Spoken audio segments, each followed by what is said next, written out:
She stood in the center of the ballroom, champagne glass in hand, watching him move through the crowd like a predator circling prey.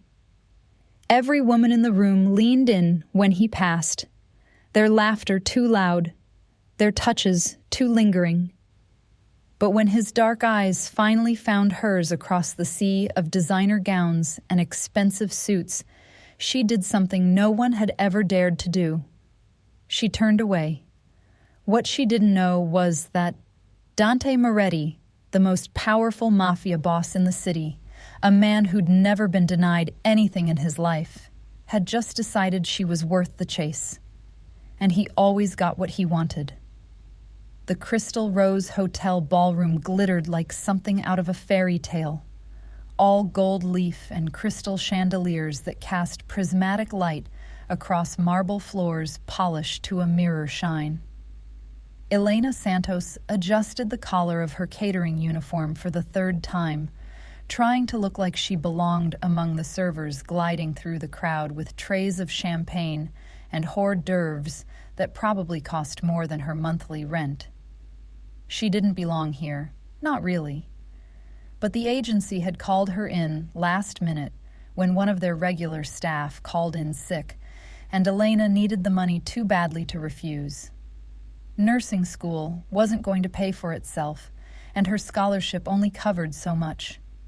So here she was, navigating a world of old money and older secrets, trying not to stare at the diamonds dripping from women's throats or the watches on men's wrists that could probably buy a small country. If you're enjoying this story so far, don't forget to hit the like button and subscribe. Drop a comment telling me where in the world you're watching from. I love hearing from you. The charity gala was in full swing. Hundreds of the city's elite gathered to raise money for something Elena was sure none of them actually cared about. She'd learned quickly during her brief catering career that events like this were never really about charity. They were about being seen, about power plays disguised as small talk, about alliances formed over cocktails and enemies identified by the coldness of a handshake. Elena moved through the crowd with practiced efficiency, offering champagne to guests who barely acknowledged her existence.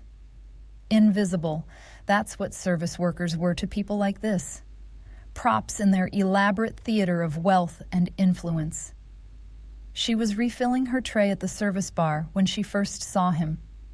He stood near the far wall, surrounded by men in expensive suits who hung on his every word like disciples at the feet of a prophet. But it wasn't the entourage that caught her attention.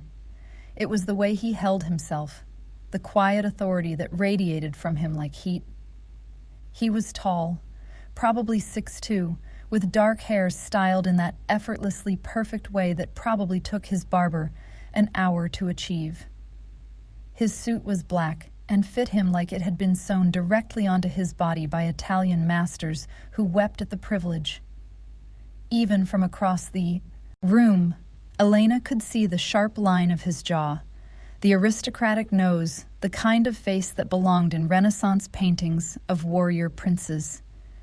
Beautiful and dangerous in equal measure, but it was his eyes that made her breath catch. Dark, almost black, and utterly focused as he scanned the room with the methodical precision of a man who missed nothing. Those eyes cataloged everything, every face, every gesture, every potential threat or opportunity.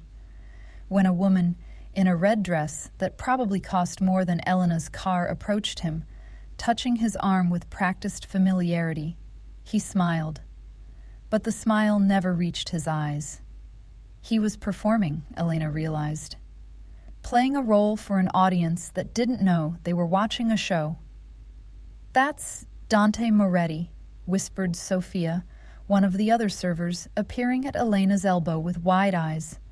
"Don't stare at him too long. Men like that notice everything." Elena tore her gaze away, busying herself with arranging champagne flutes. "Who is he?" "You don't know?" Sophia's voice dropped even lower. "He owns half the real estate in the city. restaurants, hotels, construction companies. People say he's connected, if you know what I mean. Elena did know. She'd grown up in a neighborhood where everyone knew someone who worked for someone who answered to men like Dante Moretti. The kind of men who operated in the shadows between legal and illegal, who built empires on foundations of fear and loyalty. "Why is he here?" Elena asked, though she already suspected the answer. Sophia shrugged. Men like him are always at events like this. Legitimacy through charity. Plus, this is where deals get made. You see that guy talking to him now? That's Senator Blackwood. And the woman in the emerald necklace? Viviana Castellano. Her family runs the waterfront unions. Elena watched as Dante accepted a glass of whiskey from a passing server, his movements economical and precise. Everything about him screamed control, from the way he stood to the measured way he spoke. This was a man who'd learned early that showing weakness was fatal. The evening wore on, and Elena found herself hyper-aware of Dante's presence, even when she couldn't see him. It was like he had his own gravitational field, pulling attention whether he wanted it or not.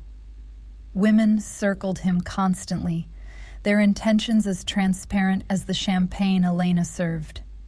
They touched his arm, laughed at things that probably weren't funny, leaned in close enough that their perfume must have been suffocating, and Dante, for his part, seemed mildly amused by it all. He accepted their attention the way kings accept tribute, with casual entitlement that suggested this was simply the natural order of things. Elena was making her rounds near the orchestra when she felt it, that prickling sensation at the back of her neck that meant someone was watching her. She turned, and her eyes locked with Dante's across the crowded ballroom. For a moment, the world seemed to narrow to just the two of them. His gaze was intense, assessing, like he was trying to solve a puzzle he hadn't expected to find. Elena felt her pulse quicken, felt heat rise to her cheeks despite her best efforts to remain professional. Then, deliberately, she broke eye contact and turned away. It wasn't calculated, wasn't some coy game. She simply refused to be another woman staring at Dante Moretti like he was the sun, and she was helplessly drawn to his orbit. She moved through the crowd, focusing on her job, on the weight of the tray in her hands, on anything except the way her heart was still hammering from that brief moment of connection. But she could feel his attention on her like a physical touch, could sense his eyes following her movements through the ballroom. It should have made her uncomfortable. Instead, it made her feel alive in a way she hadn't experienced in years. Not since before her mother got sick, before medical bills consumed her life, before she'd learned to make herself small and invisible to avoid drawing the wrong kind of attention. "Excuse me." The voice was low, rough like aged whiskey, and came from directly behind her. Elena turned and found herself face to face with Dante Moretti. Up close, he was even more overwhelming. She could see the faint scar above his left eyebrow, the flecks of gold in his dark eyes, the way his cologne mixed with something uniquely him, power and danger wrapped in an expensive suit. "Can I help you, sir?" Elena kept her voice steady, professional, even though every instinct was screaming at her to run. Men like Dante Moretti were dangerous. Everyone knew that. His lips curved in what might have been a smile. "I've been watching you all evening." It wasn't a question, wasn't exactly a compliment either. Just a statement of fact delivered with the confidence of someone who'd never been told no. Elena raised an eyebrow. "That's not creepy at all." The words were out before she could stop them, before professionalism could override her natural instinct to push back against intimidation. For a moment, Dante looked genuinely surprised. Then he laughed, a real laugh that transformed his face from dangerously beautiful to something almost human. Most people don't talk to me like that. Maybe they should. Elena shifted the tray in her hands, creating a barrier between them. Was there something you needed, Mr. Moretti? His eyes narrowed slightly at the use of his name. You know who I am. Everyone here knows who you are. It's kind of your thing, isn't it? Being the most important person in the room? She should stop. She should apologize, grab her things, and disappear before she talked herself into serious trouble. But something about the way Dante was looking at her, like she was actually interesting rather than just another pretty face, made her reckless. Dante took a step closer, close enough that Elena could feel the heat radiating from his body. What's your name? Does it matter? It does to me. There was something in his voice, something that suggested he meant it. Like her name wasn't just information to be collected, but something precious he wanted to hold. Elena, she said finally. Elena Santos. Elena. He repeated it slowly, like he was tasting the syllables. Why aren't you falling over yourself to impress me like everyone else here? The question was so unexpected, so genuinely curious, that Elena found herself answering honestly. Because I'm here to work, not to play whatever game you're running, and because men like you are used to women throwing themselves at you. Why would I want to be another face in that crowd? Dante's smile widened, became something predatory and pleased. You have no idea how refreshing that is. I'm sure. Elena moved to step around him, but he shifted, blocking her path without touching her. I'd like to take you to dinner. The request, casual as it was, felt like stepping onto a precipice. Elena looked up at him, at this man who probably had a dozen women's numbers in his phone, who could snap his fingers and have anything he wanted delivered on a silver platter. No, thank you. The words hung in the air between them like a grenade with the pin pulled. Around them, conversations stuttered and stopped. People were staring now, watching this exchange with the kind of fascinated horror usually reserved for natural disasters. No one said no to Dante Moretti. Everyone knew that. His expression didn't change, but something flickered in his dark eyes. Surprise again, maybe, or calculation. No, he repeated, like the word was foreign. No. Elena met his gaze steadily. I'm not interested. Why not? The question was asked without arrogance, with genuine curiosity that caught her off guard. Elena considered lying, making up a boyfriend, or claiming she was too busy. But something about Dante's directness demanded honesty in return. Because you're not asking me to dinner because you're interested in me as a person. You're asking because I'm probably the first woman in a decade who hasn't immediately agreed to whatever you want. I'm a challenge, a novelty. And when you figure me out, when the puzzle is solved, you'll move on to the next interesting thing. Dante was quiet for a long moment, studying her face like he was memorizing every detail. You think you have me all figured out. Don't I? Elena challenged. Rich, powerful, dangerous man who's used to getting his way. You surround yourself with people who say yes to everything, who never challenge you, never make you work for anything. I'm not interested in being another yes in your collection. What if you're wrong about me? His voice had dropped even lower, intimate despite the crowd around them. What if I'm asking, because in a room full of people pretending to be something they're not, you're the only one who seems real? The words hit deeper than Elena wanted to admit.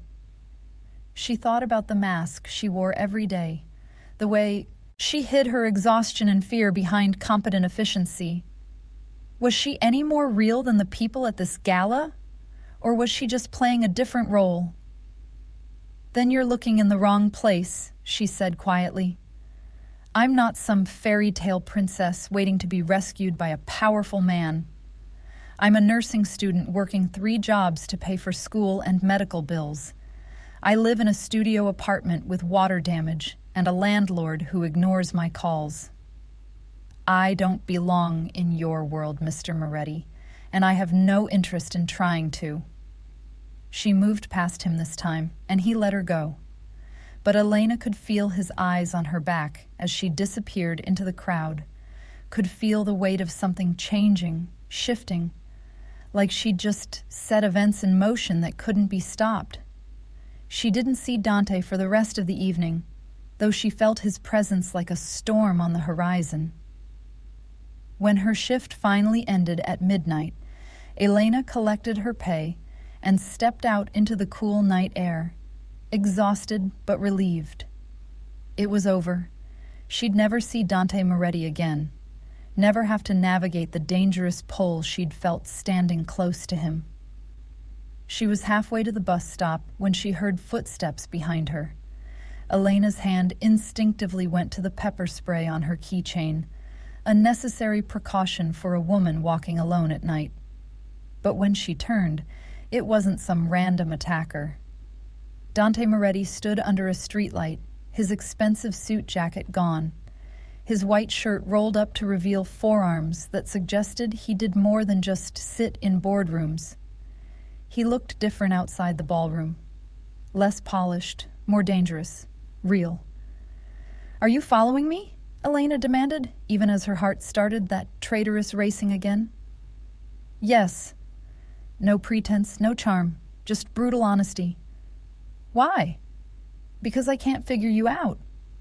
Dante took a step closer, and Elena forced herself not to retreat. "Every woman I meet wants something from me. Money, status, protection, access to my world. But you? You looked at me like I was an inconvenience. Like I was wasting your time." "You were wasting my time," Elena said. "I was working. Have dinner with me." It wasn't a request this time. It was almost a plea. "I already said no." "I know. That's why I'm asking again." Dante ran a hand through his perfectly styled hair, destroying the careful arrangement. "Look, I'm not good at this. I don't chase women. I don't have to. But there's something about you, Elena Santos. Something that makes me want to know why you work 3 jobs, why you look at charity galas like you're observing a completely different species, why you're the only person who's looked me in the eye and told me no." Elena should walk away. Every logical part of her brain was screaming that Dante Moretti was trouble, that men like him destroyed everything they touched, that getting involved with someone from his world would complicate her already impossible life.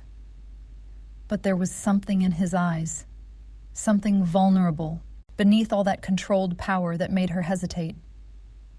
"One dinner," she heard herself say. "One dinner, and then you leave me alone." Dante's smile was like sunrise after a long night. "One dinner, I promise." "When?" Elena asked, already regretting this decision. "Tomorrow. I'll pick you up at 7. "You don't know where I live." "I will by tomorrow." The casual admission should have alarmed her, the easy way he admitted to planning to investigate her, to learn her address, her life. Instead, Elena felt a thrill run through her that had nothing to do with fear and everything to do with the way Dante was looking at her, like she was the only thing in the world that mattered. "Fine," she said. "One dinner, but I'm picking the restaurant, somewhere public, somewhere normal. No 5-star places where the menu doesn't have prices." Dante laughed again, that genuine sound that transformed him. "Whatever you want, Elena, as long as you're there." He stepped back, giving her space, and Elena felt the loss of his proximity like a physical ache. "Get home safe," he said. "And Elena, thank you for saying yes." He disappeared into the shadows before she could respond, leaving her standing under the streetlight, wondering what she'd just agreed to. The next day passed in a blur of anxiety and second-guessing. Elena went through her morning classes at the community college, worked her afternoon shift at the urgent care clinic, where she was a medical assistant, and tried not to think about the fact that she had a date with one of the most dangerous men in the city. Tried and failed. Her best friend and roommate Maria noticed immediately when Elena came home and started tearing through her closet. "Why are you stress organizing?" Maria asked from her position on Elena's bed, where she was supposedly studying for her paralegal exam, but mostly just eating chips. "I'm not stress organizing. I'm looking for something to wear." "To what?" "Your shift at the diner isn't until tomorrow." Maria sat up, her dark eyes narrowing with suspicion. "Elena Santos, are you going on a date?" Elena pulled out a blue dress, considered it, then shoved it back into the closet. "Maybe. It's not a big deal." "Not a big deal? You haven't been on a date since Victor, and that was over a year ago. Who is he? Do I need to run a background check?" Maria worked part-time at a law firm, which made her both paranoid and overly protective. "His name is Dante. We met last night at the gala." "And?" "And nothing. He asked me to dinner. I said yes. That's it." But Maria's expression had changed, gone from excited to worried. "Dante? As in Dante Moretti?" Elena's hands stilled on a black sweater. "How do you know that name?" "Elena, everyone knows that name. My boss represents some of his business interests. The legitimate ones anyway." Maria got up from the bed, her voice dropping. "He's connected, Elena. Like, really connected. People don't say no to him.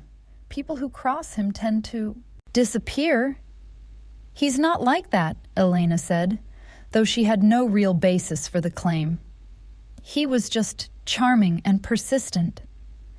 "That's how men like him operate," Maria insisted. "They're charming right up until they're not. My boss has stories, Elena. Stories about what happens to people who get in Moretti's way." Elena turned to face her friend, seeing genuine fear in Maria's eyes. "I can take care of myself. It's just dinner. One dinner, and if he's as dangerous as you say, I'll never see him again." Maria didn't look convinced, but she helped Elena pick out an outfit anyway. Dark jeans, a burgundy blouse that brought out the gold in her brown skin, minimal makeup. Not trying too hard, but not looking like she'd just rolled out of bed either. At exactly 7 o'clock, there was a knock on the apartment door. Elena's stomach flipped. She'd half expected Dante to send a car, to make some grand gesture that would prove Maria right about him being too much, too overwhelming. But when she opened the door, he was alone. He'd traded his expensive suit for dark jeans and a black Henley that somehow made him look even more dangerous. Without the armor of formal wear, she could see the lean muscle beneath the clothes, the predatory grace in the way he held himself. This was Dante stripped of pretense, and he was absolutely devastating. "You look beautiful," he said, and the simple compliment landed with more impact than any flowery declaration. "Thank you." Elena grabbed her jacket and purse, very aware of Maria lurking in the background, probably taking mental notes for the police report she was convinced she'd have to file. "So, where are we going?" Dante asked as they walked down the stairs of her building. The elevator had been broken for 3 weeks, another thing her landlord refused to fix. "There's a Mexican restaurant 2 blocks from here. Best tacos in the city, and everything on the menu is under $10. She expected him to balk, to suggest somewhere more upscale, more appropriate for a man of his status. Instead, Dante smiled. "Lead the way." They walked in comfortable silence through streets Elena knew by heart. The neighborhood wasn't fancy. wasn't trying to be, but it was home, with its corner bodegas and neighbors who sat on stoops in the summer heat, who looked out for each other's kids and knew everyone's business. Elena watched Dante take it all in, seeing her world through his eyes. Did it look poor to him? Dangerous? She realized suddenly that she didn't care. This was who she was. If he couldn't handle that, better to know now. Taqueria Lupita was exactly what Elena had promised. Small, crowded, with mismatched furniture and walls covered in faded family photos and Mexican flags. The smell of cilantro and lime and perfectly seasoned meat made Elena's stomach growl. She'd been too nervous to eat lunch. "Elena," Rosa, the owner's wife, called out from behind the counter. "Mija, it's been too long. And who is this handsome man you bring me?" Dante extended his hand with surprising warmth. "Dante Moretti. Thank you for having us, Senora."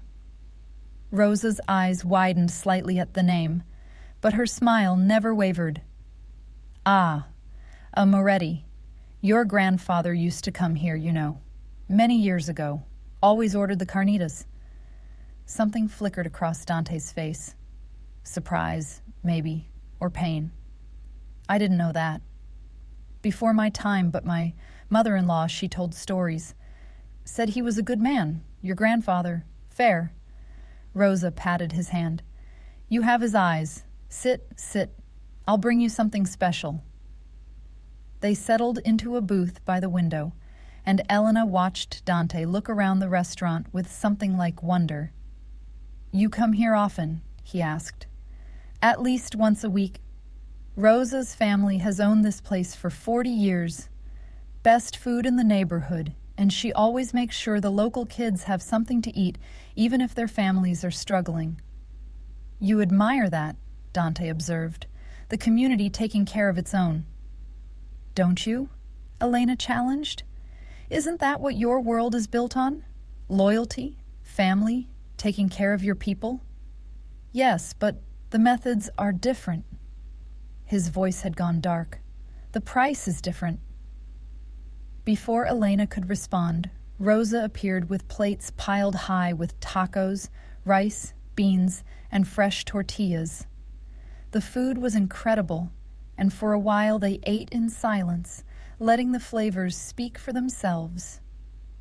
"Tell me about nursing school," Dante said eventually, wiping salsa from his mouth with a paper napkin. "Why health care?" Elena considered deflecting, keeping things surface level and safe. But something about the way Dante was looking at her, with genuine interest rather than polite obligation, made her answer honestly. "My mother died 3 years ago. Breast cancer that wasn't caught until it was too late because we couldn't afford regular checkups, couldn't afford the treatments that might have saved her." She met his eyes. "I don't want other families to go through that. I want to be the nurse who actually listens, who sees patients as people instead of billing codes." Dante was quiet for a long moment. "I'm sorry about your mother." "Thank you." Elena took a sip of her horchata. "What about you? How does someone become Dante Moretti, owner of half the city?" "By being born into the right family." His smile was bitter. "Or the wrong one, depending on your perspective. My grandfather built an empire through violence and intimidation. My father expanded it through legitimate business fronts, and I inherited all of it, whether I wanted to or not. Did you? Want it, I mean." Dante leaned back in the booth, studying her. "No one's ever asked me that before." "I find that hard to believe." "People assume. They see the power, the money, the reputation, and they assume I chose this, that I wanted to be the man everyone fears." He paused, something vulnerable crossing his face. "But you don't make choices when you're born into a family like mine. You fulfill obligations. You honor debts written in blood generations before you existed." Elena felt her heart twist with unexpected sympathy. She'd thought of Dante as someone who had everything, who bent the world to his will through force and fear. She hadn't considered that he might be as trapped as anyone else, just in a different kind of cage. "Why did you ask me to dinner?" she asked quietly. "The real reason." Dante reached across the table and took her hand, his thumb tracing over her knuckles. The gesture was gentle, almost reverent. "Because when you looked at me last night, you didn't see Dante Moretti, heir to a criminal empire. You saw just a man, an annoying man wasting your time, but just a man. Do you have any idea how rare that is? How precious?" Elena's breath caught at the raw honesty in his voice. She should pull her hand away, should maintain distance and professionalism. Instead, she laced her fingers through his. "I see you," she said simply. And in that moment, with Mexican music playing softly and the smell of cilantro and lime perfuming the air, Elena Santos made a choice. She chose to ignore every warning sign, every red flag, every logical reason to run. She chose Dante Moretti with all his danger and darkness and complicated history. And by the way his eyes darkened, the way his hand tightened around hers, she knew he'd just made the same choice about her. If you're hooked on this story, make sure to subscribe and turn on notifications so you never miss an upload. Your support means everything and helps me bring you more emotional stories like this one. The first 3 weeks with Dante felt like living in 2 different worlds simultaneously. By day, Elena maintained her normal life. Classes at the community college where she scribbled notes about pharmacology and patient care. Shifts at the urgent care clinic where she cleaned wounds and took vital signs and held the hands of scared children getting shots. Evening hours at Murphy's Diner, slinging coffee and pie to truckers and night shift workers who left decent tips when they remembered. But her nights belonged to Dante. He picked her up after her last shift ended, usually around 11, and they'd drive through the city, talking about everything and nothing. He showed her parts of the city she'd never seen. The observatory at midnight where they could watch stars pierce through light pollution. A 24-hour bookstore in the warehouse district where Dante apparently had a standing account and told her to pick anything she wanted. A rooftop garden on top of one of his buildings where jasmine grew in careful rows and the city sprawled below them like a breathing organism. They didn't sleep together. Dante never pushed, never assumed, never made her feel like physical intimacy was expected or required. Instead, he seemed content just being near her, learning the geography of her thoughts, the landscape of her dreams and fears. It was more intimate than sex somehow, more vulnerable. Maria grew increasingly worried as Elena came home later and later each night, her eyes bright with something that looked dangerously like happiness. "You're falling for him," Maria said one morning over coffee, her voice heavy with concern rather than judgment. "I know the signs, Elena. I've seen you build walls around your heart for years, and now they're coming down for the most dangerous man in the city." Elena couldn't deny it. She was falling, had maybe already fallen, into something that felt both inevitable and catastrophic. Dante called her throughout the day. Quick texts asking how her exam went, whether she'd eaten lunch, if she needed anything. Sometimes he'd send flowers to the clinic, always simple arrangements, nothing ostentatious. Wild flowers that reminded her of her mother's garden, or single stems of whatever was blooming that week. The other nurses teased her mercilessly, demanded to know who her mysterious admirer was. Elena kept his identity vague, knowing that saying Dante Moretti's name would change how they looked at her, would transform her from Elena, the reliable coworker, into Elena, who's dating the mob boss. It was the beginning of week 4 when everything changed. Elena was leaving her evening class, organic chemistry that made her brain hurt, when she noticed the car, black sedan with tinted windows, idling across the street from the science building. She'd seen enough movies, heard enough stories from Maria, to know what surveillance looked like. Her heart started hammering as she pulled out her phone and called Dante. He answered on the first ring. "Elena, what's wrong?" His ability to read her tone, to know immediately that something was off, should have been alarming.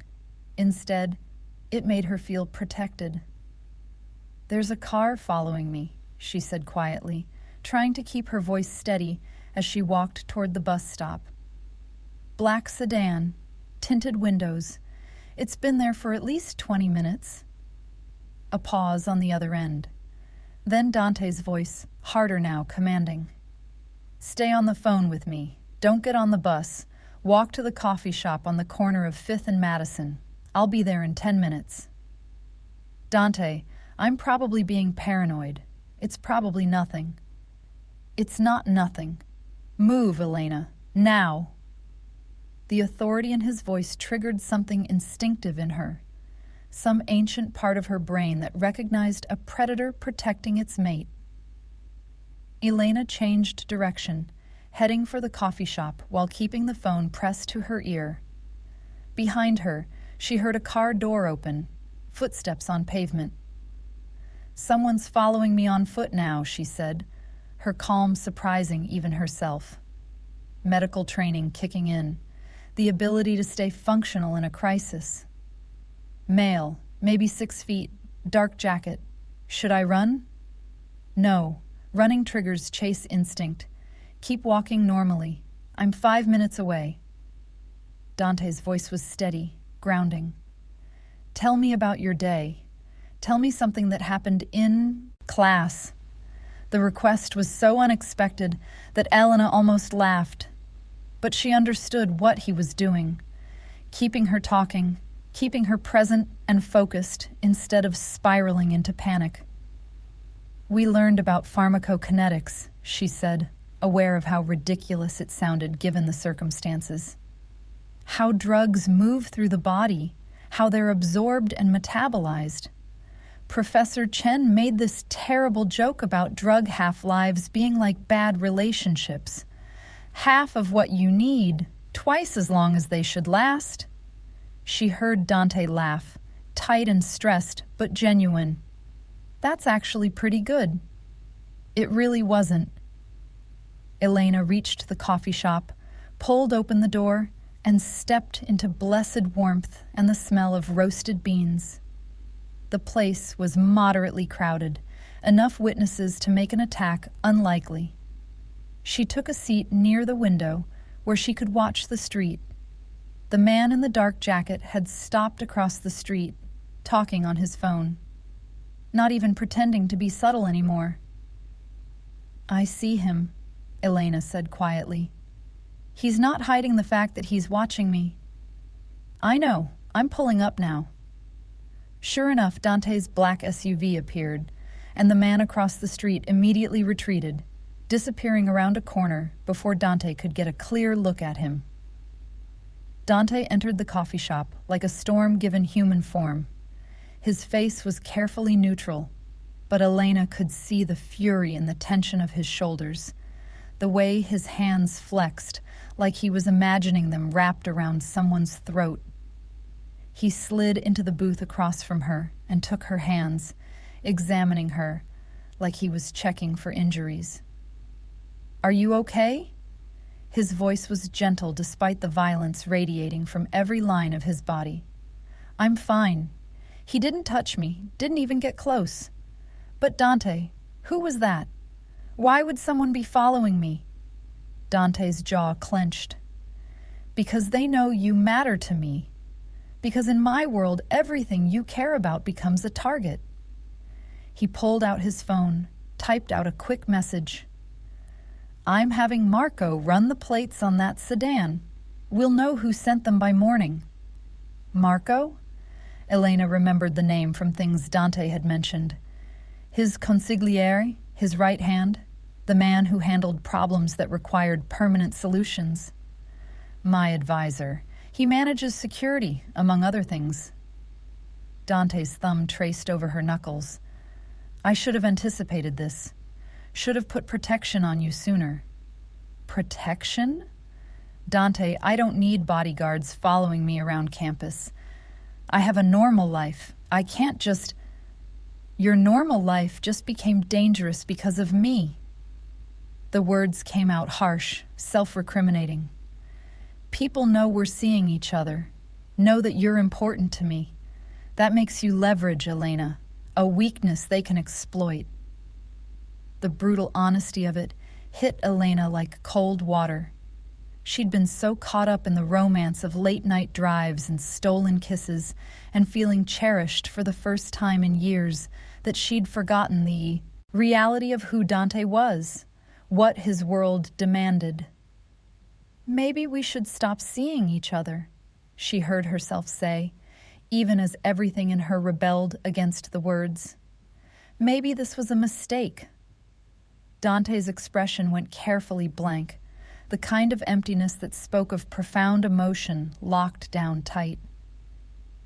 Is that what you want? No. The admission came out raw. But I don't want to be the reason someone gets hurt. I don't want to be a liability in your world. You're not a liability. Dante leaned forward, his dark eyes intense. You're the only thing in my life that feels real, Elena. Everything else is performance, strategy, violence wrapped in expensive suits and political donations. But you see me, the actual me, not the reputation or the power or the things I've done to maintain my position. He took a shaky breath. I won't let anyone hurt you. I'd burn this entire city down first. The declaration should have frightened her. Instead, Elena felt something fierce and possessive unfurl in her chest. Then tell me the truth, all of it. What am I really getting into with you? Dante was quiet for a long moment, and Elena could see him weighing options, calculating risks, deciding how much truth she could handle. Finally, he spoke. My family has controlled this city's underworld for 3 generations. Gambling, protection, construction contracts, union influence. We've diversified into legitimate businesses over the years, but the foundation is still built on violence and intimidation. Have you killed people? Elena's voice was steady, her medical training helping her compartmentalize, to ask clinical questions about horrific realities. Yes. No hesitation, no excuse. Just brutal honesty. Not recently, not since I took over from my father. I prefer negotiation, strategy, making problems disappear through means that don't require bloodshed. But I've done what was necessary to protect my family, my people, my territory.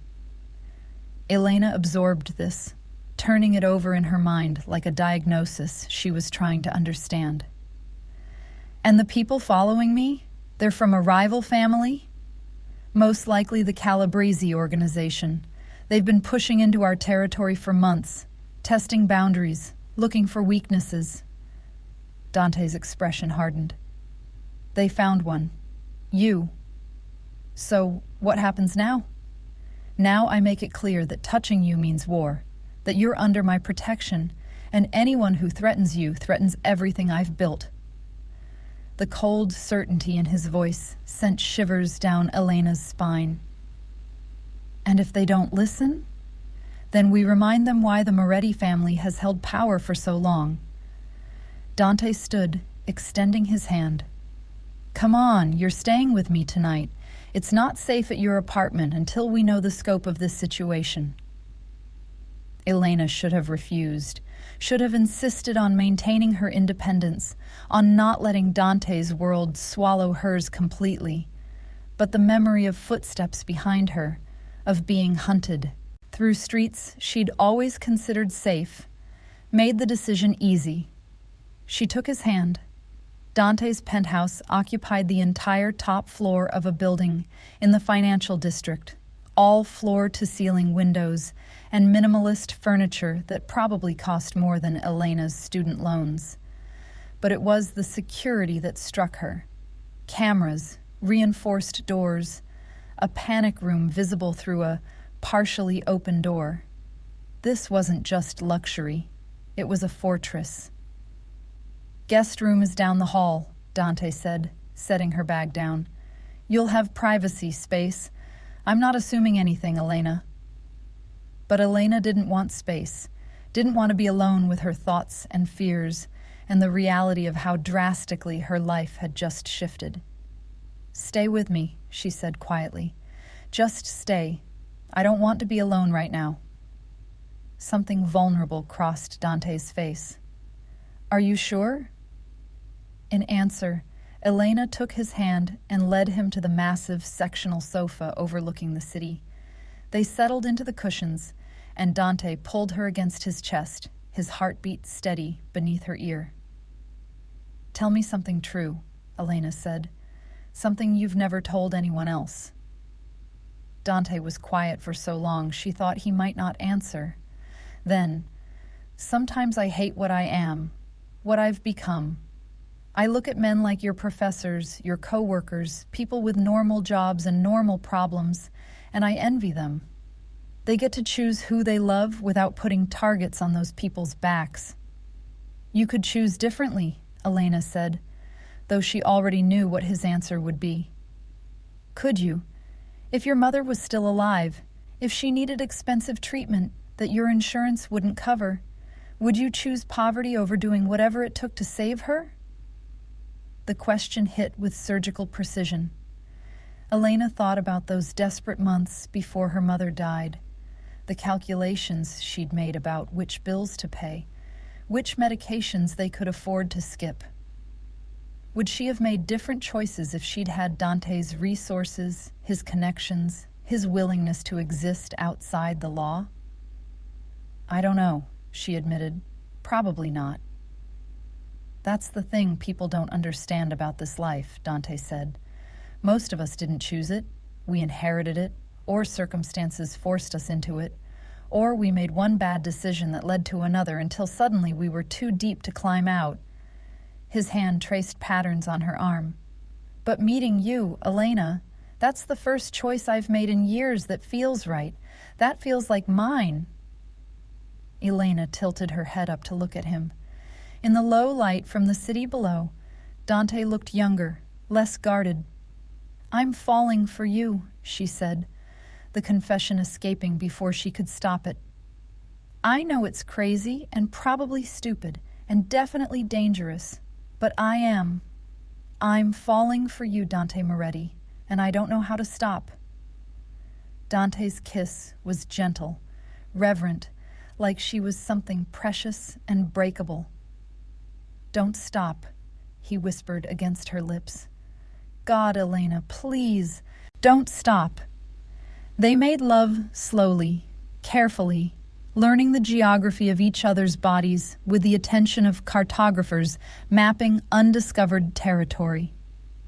Dante was surprisingly gentle for a man capable of such violence, his touches worshipful, his whispered endearments in Italian making Elena's heart ache with how much she wanted this, wanted him, wanted a future that seemed impossible given their circumstances.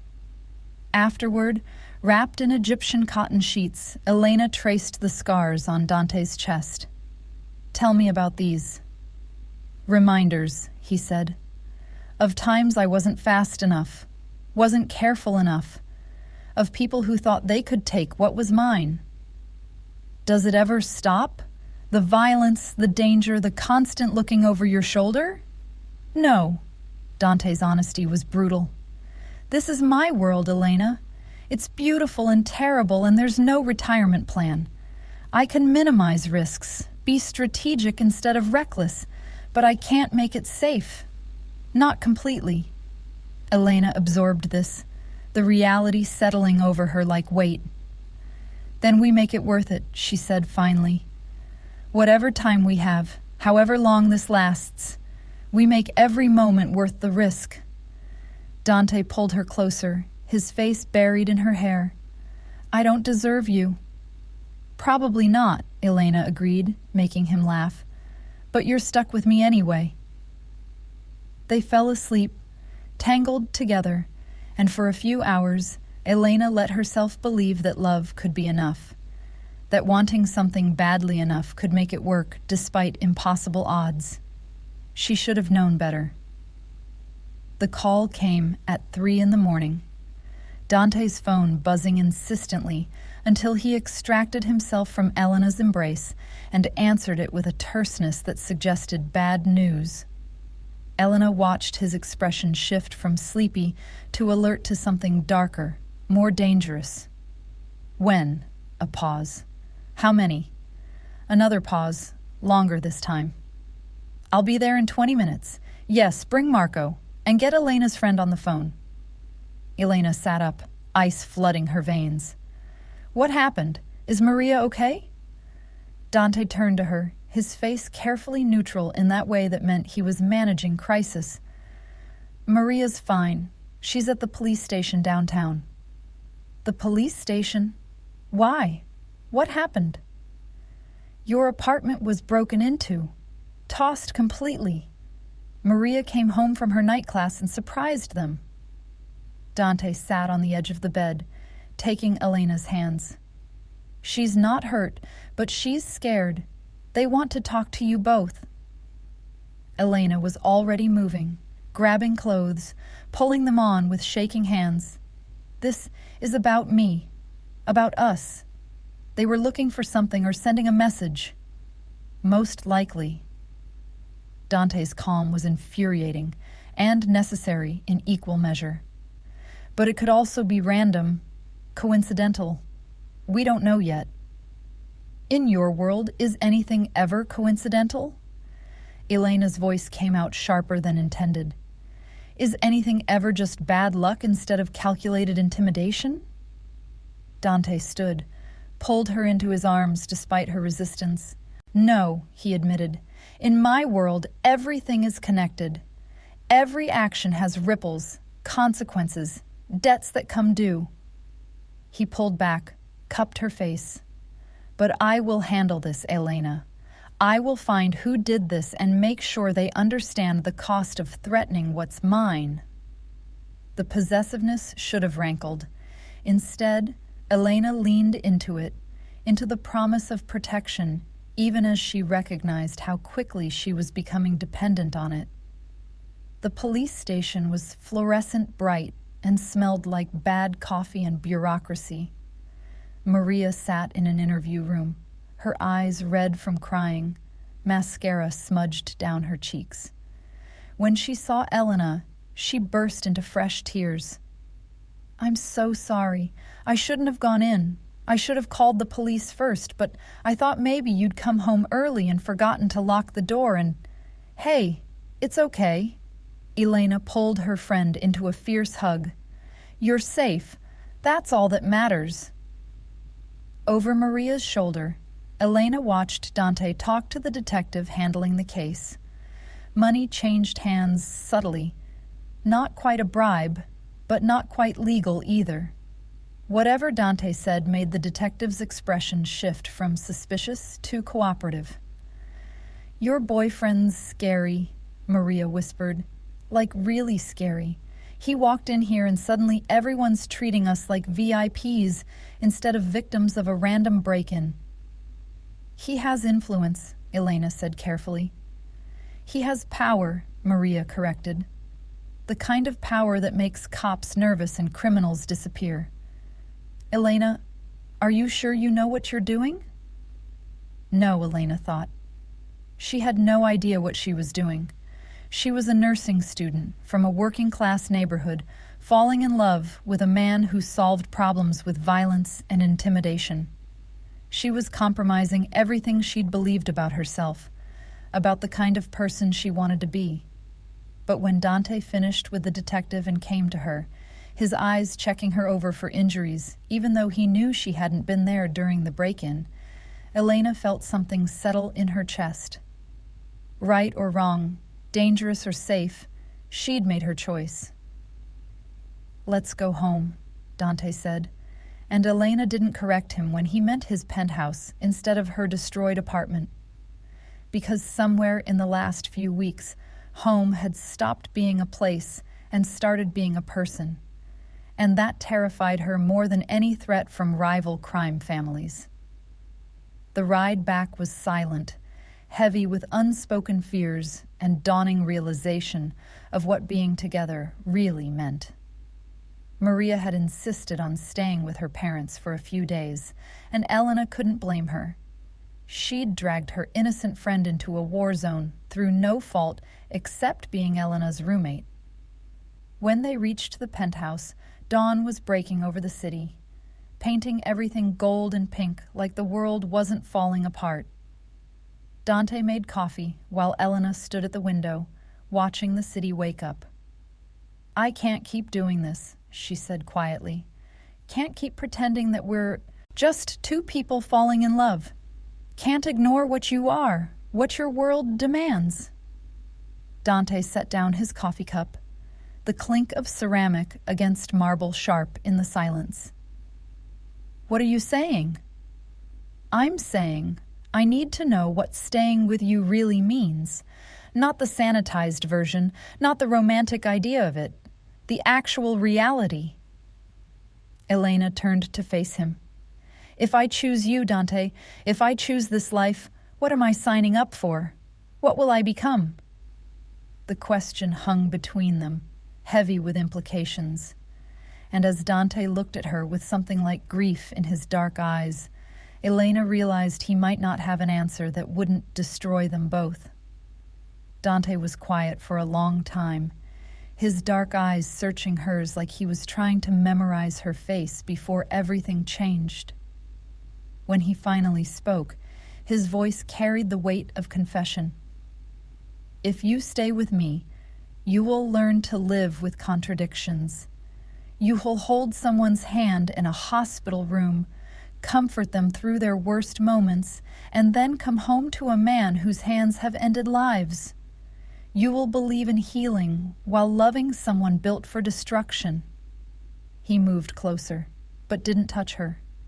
"You'll attend charity galas where we donate millions to causes I genuinely care about, then drive past neighborhoods controlled by my family's protection rackets. You'll see me be gentle with children at community centers we fund, then watch me make decisions that destroy rival organizations and everyone connected to them. You'll know I'm capable of extraordinary kindness and unthinkable violence, sometimes in the same day." Elena felt tears prick her eyes, not from fear, but from the brutal honesty of his words. "And what about us? What happens to what we have when I'm constantly aware of the blood on your hands?" "I don't know," Dante admitted, and the vulnerability in those 3 words nearly broke her. "Every woman who's tried to exist in my world has either left or become something they hate. My mother drank herself to death trying to reconcile loving my father with knowing what he did. My aunt turned cold, became as ruthless as any man in the organization. I can't promise you won't face the same choices." "Why tell me this?" Elena's voice cracked.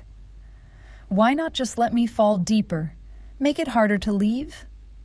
"Because I love you." The words landed like stones in still water, creating ripples that would never stop. "I love you enough to let you walk away if that's what you need. Enough to be honest about the cost instead of seducing you with pretty lies about how love conquers all." Dante's hands clenched at his sides. "I've taken a lot of things in my life, Elena. Territory, power, respect. But I won't take your choice. I won't trap you in my world and watch you slowly hate yourself for staying." Elena crossed the space between them, taking his face in her hands. "What if I don't want to leave? What if I want to find a way to be both Elena Santos, future nurse, and the woman who loves Dante Moretti? Then you'll spend your life navigating impossible terrain, Dante said, keeping parts of yourself separate, building walls between your worlds. It's exhausting, Elena. Soul-crushing sometimes. Is it worth it? She needed to hear him say it, needed to know if the man asking her to accept such complexity believed it was possible. Dante's smile was sad and beautiful. Every single day, even the hard ones, even the days when I hate myself and everything I represent. Because loving you makes me want to be better than what I was born to be. He kissed her forehead.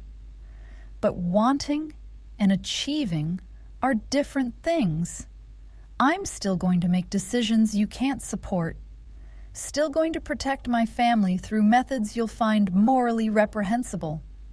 The question is whether you can love me anyway.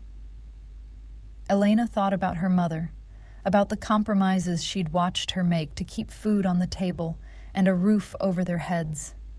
Thought about Maria's warnings, about every reasonable voice telling her to run.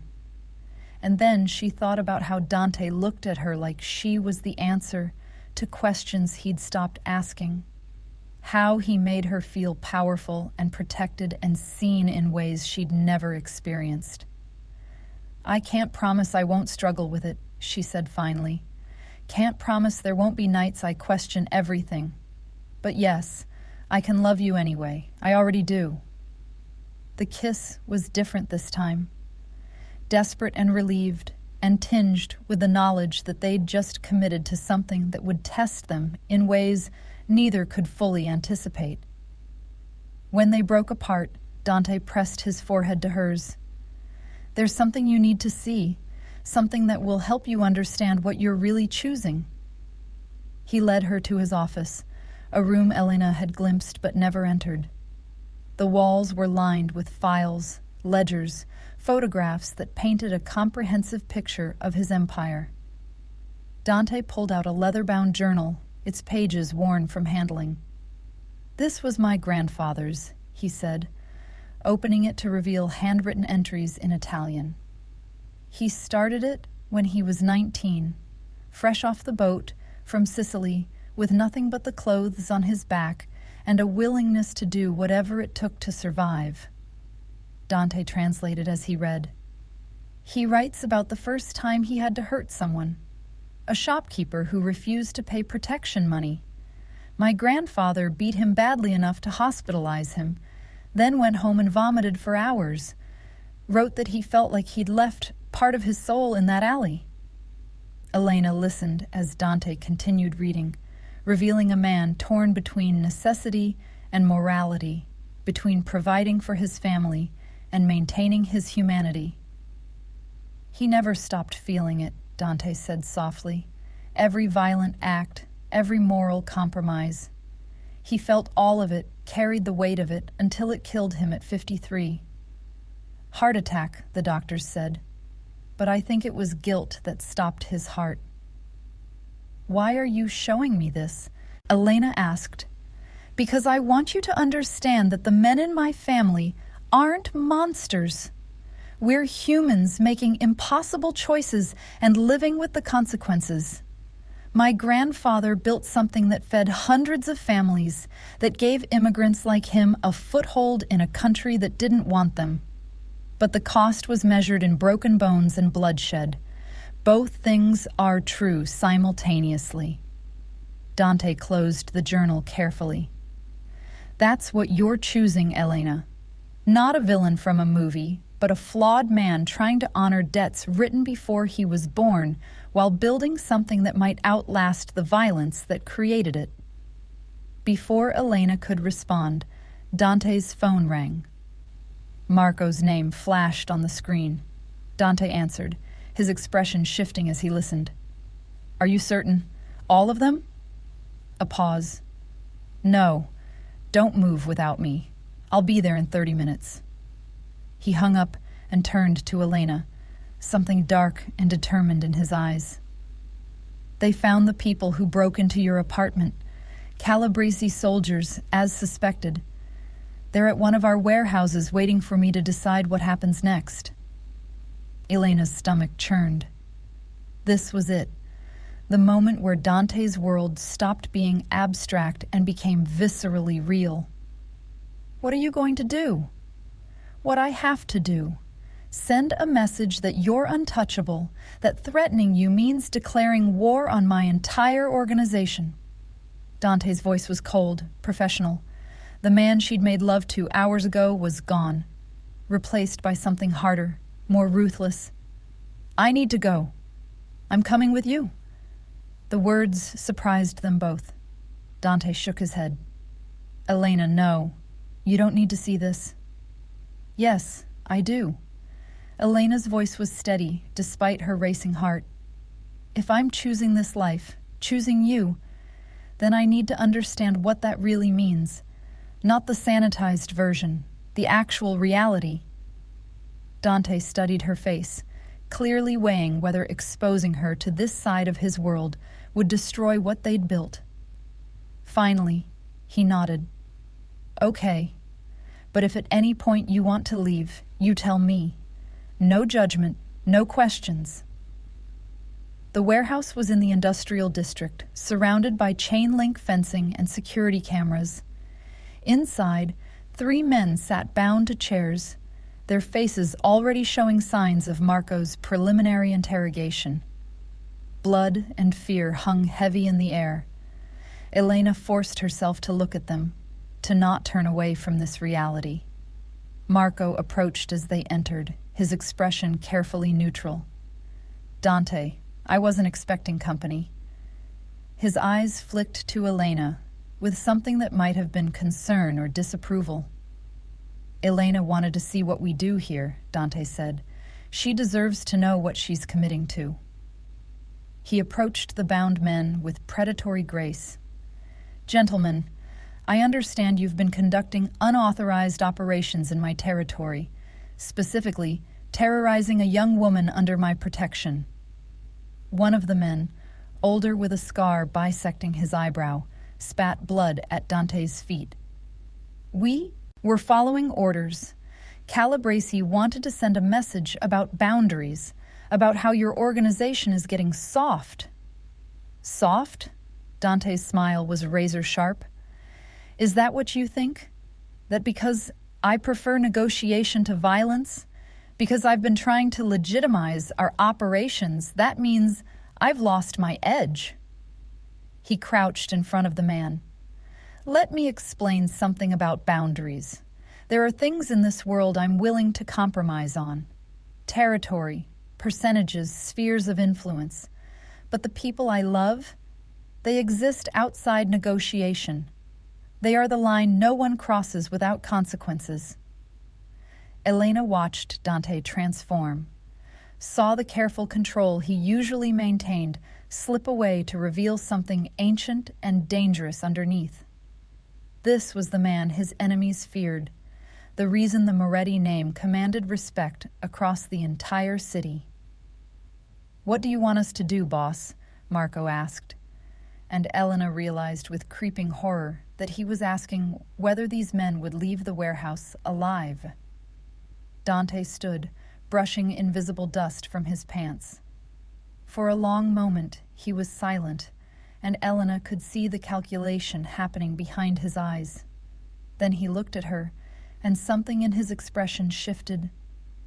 Marco, make sure these men understand exactly what happens to people who threaten my family. Be creative, be thorough, but keep them breathing. He turned back to the bound men. You're going to deliver a message to Calabrese for me. Tell him that Elena Santos is off limits. Tell him that any future aggression toward her or anyone connected to her will be met with overwhelming and permanent response. Tell him I'm done playing nice. That's it? The scarred man looked confused. You're letting us go? I'm giving you a chance to prevent a war, Dante corrected. What you do with that chance determines whether we meet again. He nodded to Marco, who signaled the guards. Get them medical attention. Then escort them to the city limits. Make sure they understand the courtesy being extended here." As the men were dragged out, still looking shocked to be alive, Elena felt something shift inside her. She'd expected execution, expected Dante to prove his ruthlessness through violence. Instead, he'd chosen strategy, mercy calculated to serve multiple purposes. Show strength, avoid unnecessary bloodshed, and give the Calabrese organization room to back down without losing too much face. "You thought I'd kill them," Dante said after the warehouse emptied, leaving just him, Elena, and Marco. "I did," Elena admitted. "Everything I've heard about your world suggested that mercy is weakness."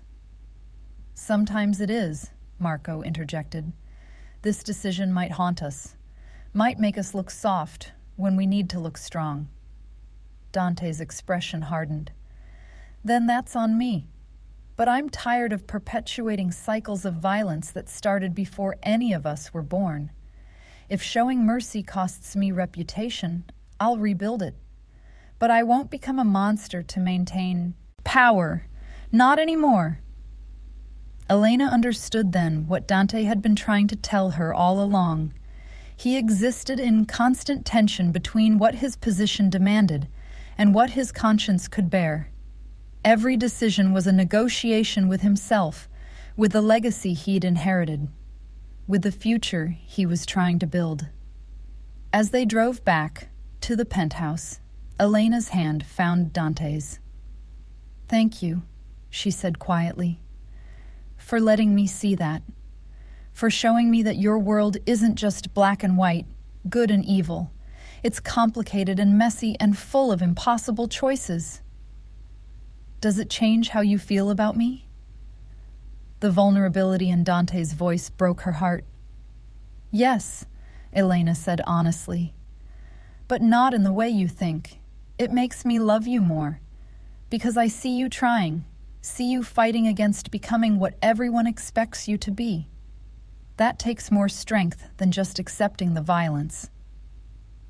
The weeks that followed were a study in adaptation. Elena moved into Dante's penthouse, not because he demanded it, but because her apartment remained a crime scene, and then became a reminder of how quickly her old life had been compromised. She continued her classes, her clinical rotations, her work at the urgent care clinic. But now she was driven there by armed guards who waited discreetly outside. Now her classmates looked at her differently when expensive flowers were delivered during lectures. Now she lived in two worlds simultaneously, trying to maintain authenticity in both. Maria eventually forgave her, though their friendship carried new weight.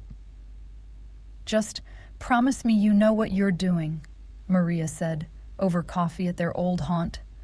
"Promise me you're not sacrificing yourself for some romantic idea of love, conquering all." "I can't promise that," Elena said, "but I can promise I'm making this choice with open eyes. I know what Dante is, what his world demands, and I'm choosing to believe that love doesn't have to conquer all. It just has to be strong enough to survive the reality." 3 months into their relationship, Dante took Elena to meet his family. Not the organization, but his actual relatives. His mother's sister, Aunt Lucia, who ran a bakery in Little Italy and pretended not to know where her brother-in-law's money came from.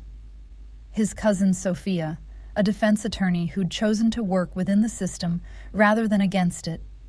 His younger brother Michael, who'd escaped to California and taught high school literature, determined to break the cycle entirely. They were warm, welcoming, and deeply concerned about Elena's choice to involve herself with Dante. "He's a good man in a bad situation," Lucia said while they prepared dinner together, her hands moving with practiced ease as she shaped pasta. "But good men in bad situations still make choices that hurt people. You need to decide if you can live with being adjacent to that hurt." Elena thought about the patience she'd held while they died, about the futility she'd felt watching her mother slip, away despite everything medicine could offer. "I've been adjacent to hurt my whole life," she said. "At least with Dante, I'm not facing it alone." The dinner was loud, chaotic, filled with laughter and arguments conducted in rapid Italian that Elena couldn't follow but understood instinctively. This was family in its truest form, complicated and flawed, and bound together by something stronger than blood. Watching Dante with his cousin's children, patient and gentle as he helped them with homework, Elena saw the future he might have had in a different life. But she also saw the future he was trying to build with the cards he'd been dealt. "You make him happy," Sophia said later, cornering Elena on the balcony. "I haven't seen him this relaxed in years. But Elena, you need to understand something. Men like my cousin, they draw violence like lightning rods. Loving him means accepting that you'll always be one phone call away from disaster." "I know," Elena said simply, "but I'd rather have this, even knowing it could end terribly, than live a safe, small life wondering what might have been." 6 months into their relationship, Elena graduated from nursing school. Dante threw her a party that somehow managed to be both lavish and intimate, filling his penthouse with her classmates, her co-workers, the people who'd supported her through years of struggle. Maria gave a toast that made everyone cry, talking about Elena's strength and determination and how she'd overcome every obstacle life threw at her. When it was Dante's turn to speak, he kept it simple. To Elena, who saw a broken man and chose to believe in him anyway, who makes me want to be worthy of her faith. The celebration lasted until dawn, and when everyone finally left, Elena and Dante stood on the balcony, watching the city wake up. "I have something for you," Dante said, pulling out a small velvet box. Elena's heart stopped. "Dante, if that's what I think it is—" "It's not a ring," he interrupted, opening the box to reveal a key. "It's a deed. To a clinic in your old neighborhood, fully equipped, fully staffed, funded by a non-profit I've established in your mother's name. It's yours, Elena, a place where you can practice medicine the way you've always dreamed, where patients are people rather than billing codes." Elena took the key with shaking hands, overwhelmed by the magnitude of the gift. Not just the financial investment, but what it represented. Dante supporting her dreams, using his resources to build rather than destroy. "This is too much," she whispered. "It's not nearly enough," Dante said. "You gave up your anonymity, your safety, your simple life to be with me. This is me trying to give you something back, a space that's entirely yours, untainted by my world." "Nothing's untainted by your world if it's funded by it," Elena pointed out. "That's the contradiction I have to live with, isn't it?" "Yes," Dante agreed. "But maybe we can build something good on a compromised foundation. Maybe the clinic saves enough lives to balance the scales, at least a little." He pulled her close. "I'm not asking you to absolve me, Elena, just to believe that change is possible, even for men like me." Elena thought about all the impossible choices that had brought them to this moment. The violence and tenderness, the fear and safety, the moral compromises, and genuine love. "I believe," she said finally. "Not because I'm naive, but because I've seen you try. Seen you choose mercy when violence would be easier. Seen you fight against becoming what everyone expects you to be." She kissed him as the sun rose fully over the city, painting everything in shades of gold and possibility. Their story wasn't a fairy tale. It was messy and complicated and would require constant negotiation between competing values. But it was theirs, built on honesty rather than illusion, on acceptance rather than trying to change each other. "I love you," Elena said against his lips. "All of you. the good and the bad and everything in between. I love you too, Dante replied, more than I thought I was capable of loving anything. And in that moment, standing on a balcony above a city that held both their pasts and their uncertain future, Elena Santos and Dante Moretti chose each other. Not because it was easy or safe or what anyone else would have chosen, but because love, real love, meant seeing someone completely and deciding they were worth the risk, worth the struggle, worth building a life together despite impossible odds. The clinic opened 3 months later, serving the neighborhood where Elena had grown up. She worked there 4 days a week, treating patients who reminded her of her mother, of herself before Dante. The other 3 days she spent at the hospital where she'd completed her residency, maintaining connections to institutional medicine. Dante continued running his empire, but with Elena's influence, things slowly shifted. More legitimate businesses, fewer operations that kept her awake at night. He couldn't transform overnight, couldn't erase generations of accumulated power and obligation. But he tried, and that trying mattered more than Elena had expected. They fought sometimes about his methods, about her safety, about the fundamental incompatibility of their worldviews. But they always came back together, always chose to work through the contradictions rather than walk away from them. Years later, when people asked Elena how she could love a man like Dante Moretti, she never had a simple answer. Because love was never simple. It was choosing someone every day, even when they made choices you couldn't support. It was building a life in the space between idealism and reality, between who people were and who they were trying to become. It was accepting that sometimes the most beautiful things grew from compromised soil, and that redemption wasn't a destination, but a constant journey. Elena Santos had said no to Dante Moretti that first night, and in doing so, had given him something no one else ever had. A choice to be seen, to be challenged, to be loved, not despite his flaws, but with full awareness of them. And in return, Dante had given her a love that was complicated and dangerous and absolutely real.